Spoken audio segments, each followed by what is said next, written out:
parti pour une nouvelle édition de Zoom Eco Live consacrée essentiellement à l'actualité économique.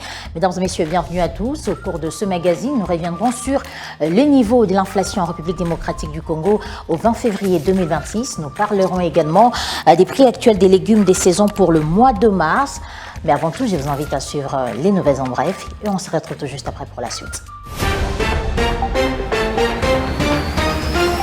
Le gouvernement de la République démocratique du Congo a consacré une part substantielle de l'allocation exceptionnelle de droits des tirages spéciaux du Fonds monétaire international au financement du programme de développement local de 145 territoires selon le rapport annuel consolidé 2022 publié par le ministère des Finances. Sur un total de 1022 milliards de DTS alloués à la RDC en août 2021, dans le cadre de l'allocation générale décidée par le FMI pour soutenir la reprise post-Covid, 50% a été destiné au gouvernement au titre d'appui budgétaire. Pour la seule composante gouvernementale, l'équivalent d'environ 714 millions de dollars américains a été affecté au financement d'infrastructures sociales dans le cadre du PDL 145 territoires. Plus de détails, je me dirais que Toujours avec le gouvernement de la République démocratique du Congo qui, à travers son ministère des Finances, a annoncé l'ouverture d'une double adjudication de titres publics pour ce mardi 3 mars 2026. L'opération porte à la fois sur des obligations du Trésor libellées en dollars américains et de bons du Trésor émis en monnaie nationale, le franc congolais. Dans un premier communiqué, les autorités financières indiquent vouloir lever 50 millions de dollars américains via les obligations du Trésor d'une maturité de 18 mois.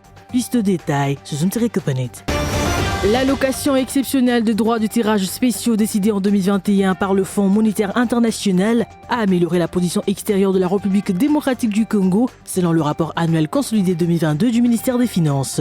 En août 2021, le Conseil du FMI avait approuvé une allocation générale de 650 milliards de dollars américains au profit de pays membres afin de répondre aux besoins mondiaux de liquidités engendrés par la pandémie de Covid-19. Dans ces cadres, la RDC a bénéficié de 1022 milliards de dollars américains de DTS, soit environ 1447 milliards de dollars américains correspondant à près de 96% de sa quote-part au sein de l'institution. Plus de détails, je me dirais que Le groupe de la Banque européenne d'investissement a annoncé le mardi 24 février 2026 avoir investi 3,1 milliards d'euros en Afrique en 2025. Près de 46% de ces montants ont été consacrés à l'action climatique et à la durabilité environnementale. Ces financements représentent environ le tiers de plus de 9 milliards d'euros engagés à l'échelle mondiale par BEI Monde. Le projet soutenu s'inscrit dans les priorités nationales du pays bénéficiaire et dans le cadre du programme global Gateway lancé en 2022 par l'Union européenne. Ces plans prévoient jusqu'à 150 milliards d'euros d'investissement en Afrique sur 6 ans.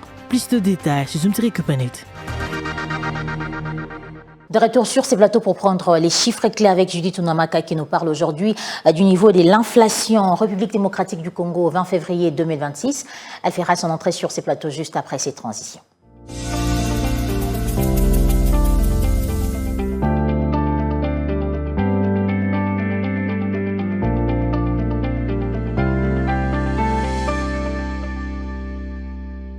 Judith Unamaka, bienvenue. Merci à vous. Pour commencer, dites-nous, qu'est-ce qui s'observe sur le marché des changements RDC? Concernant la réactualisation du taux de change en RDC, commençons par l'officiel où 1 dollar vaut 2217 francs, un franc CFA se change à 3,99 centimes et 1 euro sahélien à 2619 francs congolais. Parlant à présent du marché parallèle, notre point focus du jour est UPEN et dans ce lieu, 1 dollar vaut 2250 francs, un franc CFA se change à 4,00 centimes et 1 euro sahélien à 2550 francs congolais. Alors, quel est le niveau de l'inflation observé au 20 février 2026?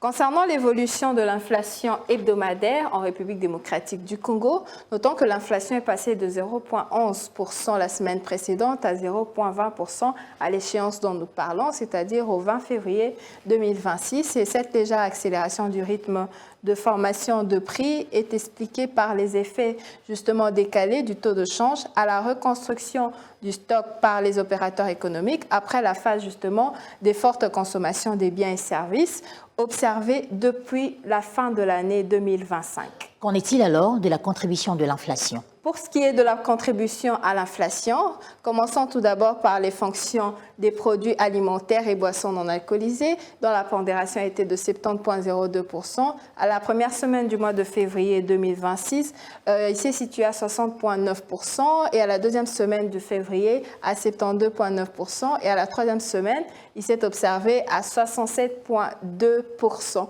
Logement, eau, électricité, gaz et autres combustibles ont contribué au courant de la troisième semaine du mois de février à 10,5% et à la deuxième semaine à 22,1%, 28% à la première semaine et la pondération s'est fait à 3,8%. Les transports, la pondération a été de 4,42%. Il est passé de 9,2% à la première semaine à 5,1% pour se situer à 3,9% à la troisième semaine du mois de février. Les restaurants et hôtels, la pondération s'est signifiée à 1,49% et la première semaine, il est passé de 2% à 0% et à la troisième semaine, il s'est situé à 3,9%. Les autres fonctions de consommation, la pondération s'est située à 20,27% et les deux premières semaines ont enregistré 0% et à la troisième semaine de février, cette fonction de consommation s'est située à 14,4%. L'indice global a été à 100% tant sur la pondération, la contribution à la première semaine, à la deuxième semaine et ainsi à la troisième semaine du mois de février 2026. Et pour chuter, que dire de l'évolution de l'inflation de 2025 à 2026? À propos de l'évolution du taux d'inflation hebdomadaire de 2025 à 2026, voilà en décembre, l'inflation tant en janvier 2025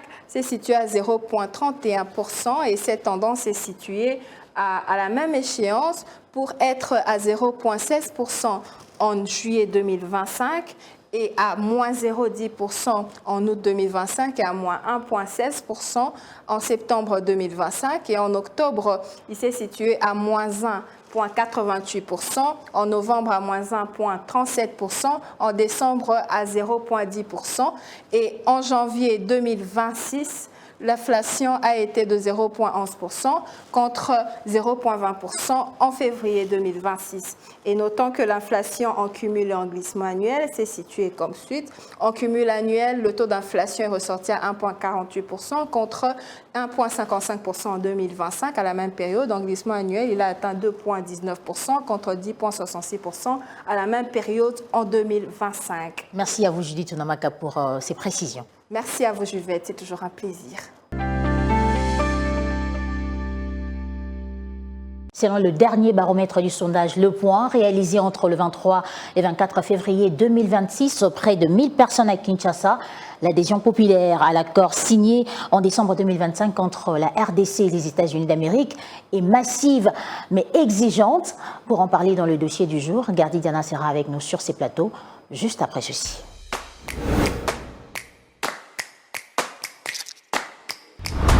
Gardi Diana, bienvenue. Merci. Avec vous, nous parlons de ce sondage sur l'accord de Washington signé entre la RDC et les États-Unis. Quelle est la tendance globale de l'opinion sur cet accord de Washington? Alors, vous parlez de sondage Le Point qui a été effectué le 23 et 24 février dernier. Ici, à ces niveaux-là, au regard du sondage publié, la plupart des Congolais estiment ou encore ont une opinion favorable sur cet accord, différemment des autres accords signés par l'État congolais depuis 2 années. Alors, la question, c'est de savoir comment ou quels sont les éléments constitutifs, pourquoi ce Congolais estime très pertinent cet accord ici. D'abord, il faut commencer par rappeler au niveau de la tendance informationnelle.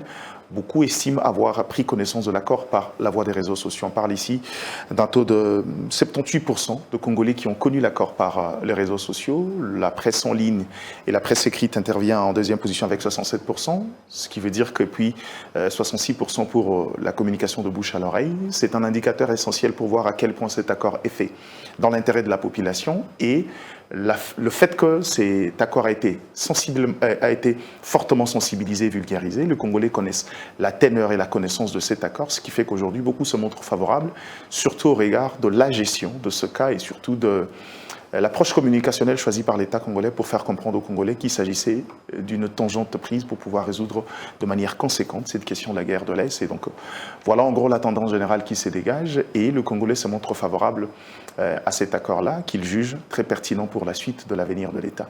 Alors, quels sont les éléments sur quoi se fonde cette confiance ? Alors, au regard de ce que le sondé ont évoqué au micro de Le Point, d'abord c'est le problème, la structuration dans les intérêts de la population.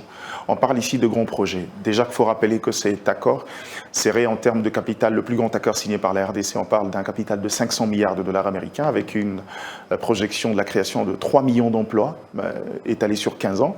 Et au-delà de ça, on parle également de l'efficacité dans le choix, la priorisation de différents secteurs. On parle des infrastructures, mais également d'autres secteurs de développement, ce qui fait qu'aujourd'hui, au regard de la nature et des orientations choisies par la RDC, le Congolais estime que cet accord ici est fait dans le sens et dans l'intérêt de la population congolaise. Mais au-delà de ça également, le Congolais en a profité pour estimer qu'il y a certains acteurs qui ont participé justement à la promulgation, encore à la réussite de cet accord, bien que, faut rappeler, les Congolais restent quand même prudents et pas naïfs, car il y a certaines exigences. Mais parmi les têtes qui sortent de l'eau, on parle de la première ministre Judith Suminwa, qui aujourd'hui serait à la tête d'un gouvernement qui aurait géré différemment ce cas de la crise à l'Est, avec 71% de sondages favorables, suivi bien évidemment de celui qui est devenu le porte-étendard de ce combat, Patrick Mouyaya, et après lui, il y a Daniel Nkoko Samba et Thérèse Kaikwamba à égalité avec 61%, parce que Patrick Mouyaya à 66%, ceux qui ont, le Congolais estime qu'ils ont participé énormément à la dynamique engagée par le chef de l'État qui pourrait dans les jours à venir, si on tient compte justement de certaines clauses de prudence, pourra permettre à la RDC de résoudre de manière définitive cette question et passer vers le dynamique de développement. Et quels sont les éléments de prudence évoqués ? Alors, les éléments de prudence, il y en a plusieurs. Le Congolais, qui ne sont pas naïfs ici, exige également beaucoup de praxis dans la gestion de ces cas, éviter les erreurs du passé. En croire le sondage, les Congolais sont très exigeantes sur le résultat, notamment en ce qui concerne la gestion de ce fonds. Ils interrogent la capacité d'absorption de la RDC, notamment dans cet investissement américain. Mais à ces niveaux-là, je crois que la plupart des éléments de prudence ne sortent pas que de l'opinion. Au-delà du sondage, ça corrobore un peu avec la plupart des avis donnés par certains scientifiques, mais également le politique téné. Par exemple, la dernière recommandation en date est d'un jeune politique, Trésor Mwamba, qui estime aujourd'hui qu'il y a 3 axes essentiels sur quoi il faudra se reposer pour bien bénéficier de ces accords-là. Il a parlé du renforcement de la transparence, de la lutte contre la corruption, mais également de la gestion de la plupart des sociétés minières qui seraient à la croisée du chemin face à la concurrence américaine. Il est également revenu sur en son sens, la capacité d'absorption que je viens d'évoquer ici, de la part de Congolais. Oui, on parle des 500 milliards de dollars américains, mais quelle est la capacité de Congolais à pouvoir absorber, notamment en ce qui concerne l'emploi? Les emplois spécifiques, notamment techniques, dans la gestion des infrastructures qui seront financées par les États-Unis. Ils s'interrogent à ces niveaux-là, bien que quelques pas ont déjà été réalisés. Mais enfin, il y a un problème de système de financement des sociétés congolaises, mais également leurs finances au niveau en interne. Et à ces niveaux-là, le technicien recommande plusieurs techniques, notamment la création d'une banque congolaise pour permettre à ce que dans cette activité, dans cette émulation, que le Congolais puisse suffisamment capter les ressources de ce projet-là et que finalement nous allions vers la vraie résilience, notamment la diversification de cette économie. Donc en général, le Congolais garde quand même un œil assez ouvert pour voir si le gouvernement ira jusqu'au bout, parce que je ne vous rappelle pas le contexte actuel avec la guerre qui se déroule au niveau du Moyen-Orient. Le Congolais veut également que l'État congolais fasse preuve de beaucoup de lucidité pour que cet accord ne reste pas lettre morte, mais que les dividendes soient véritablement tirés, que le Congolais bénéficie vraiment, au lieu des systèmes utilisés autrefois où les politiques choisissaient qui devrait en profiter et qui ne devrait pas. Merci à vous, Gardidiana, d'avoir répondu à toutes nos questions. C'est à moi de vous remercier. Suivez-moi tout le jour à travers Zoom Wende sur Zoom Eco Live. Abonnez-vous sur notre chaîne YouTube. Zoom Eco Live, la référence de l'actualité économique en RDC. Prenons à présent la rubrique Zoom Wende avec Naomi Kandé qui nous amène dans certains marchés de la capitale. Question de faire les constats sur les prix actuels des légumes des saisons pour le mois de mars. Je vous prie de suivre cet extrait.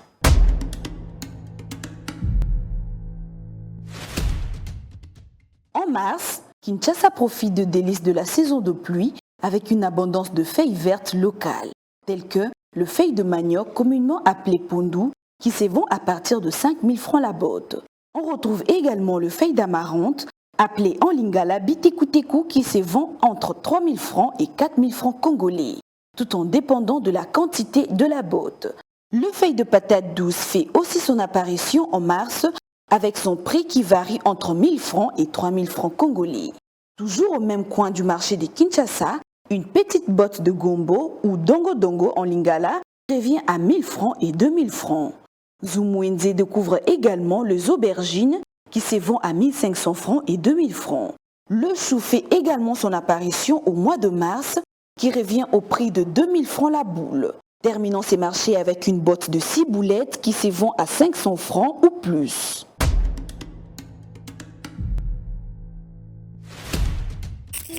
Les rendez-vous économiques, c'est dans l'agenda sur Zoom Eco Live. Abonnez-vous sur notre chaîne YouTube. Zoom Eco Live, la référence de l'actualité économique en RDC. Quels sont les grands rendez-vous économiques prévus cette semaine en RDC? La réponse est avec Ada Sagras dans sa rubrique Agenda.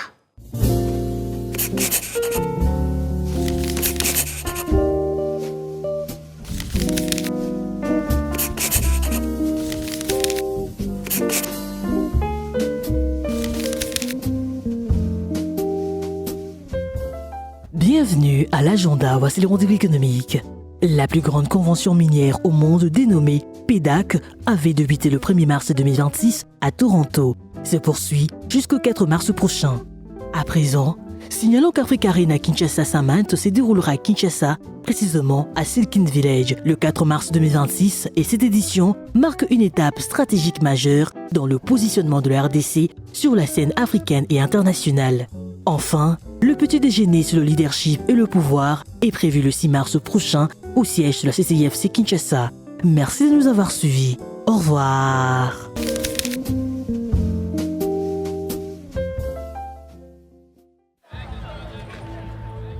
C'est art de se tirer d'affaire, de faire face à la crise, de bricoler, de trouver des solutions avec ce qu'on a sous la main.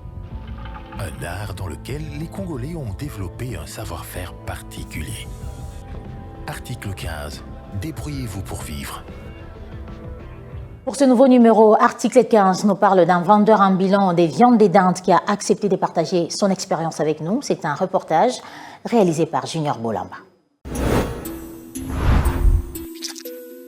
Débrouillard jamais, jamais, jamais. Débrouillard jamais, jamais, jamais. Débrouillard jamais.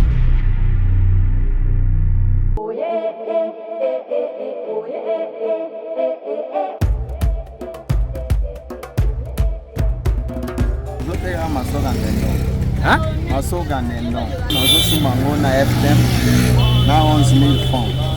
Donc nazosala mosalo mpo na récupérer aka baintere ya 10 000 ou 15 000 nde nzambe apesaka.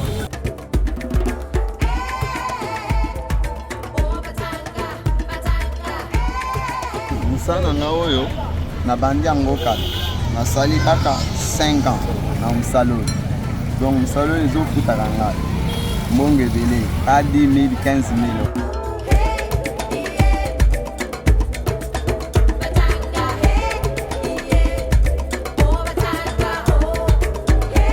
mosala oyo ezopermettre ka mwasi na nga dame nga mpe na dame mbongo nzambe apesaka wana donc ezoedenga.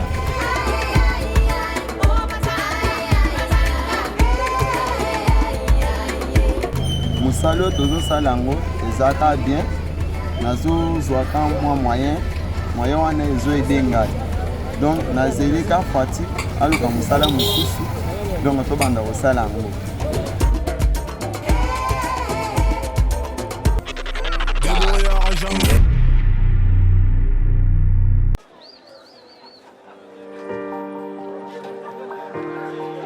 Dans les détails du marché, nous avons appris à vous connaître, à vous comprendre et vous apporter plus de lumière. Désormais, avec vous, c'est parti pour un voyage de rêve vers une destination meilleure. Ensemble, découvrons le civisme fiscal et la bonne gouvernance dans la gestion de la Respublica grâce au décryptage de l'actualité économique du pays avec des chiffres clés. Avec une équipe de professionnels, découvrez le quotidien des Congolais en exclusivité à travers des dossiers et analyses approfondies. Zoom Eco TV, la référence de l'actualité économique en RDC. Vous avez certainement compris que c'est la fin de ce magazine Zoom Eco Live. Mesdames et messieurs, merci à vous de l'avoir suivi. Je vous retrouve très prochainement pour vous partager d'autres informations économiques. Au revoir.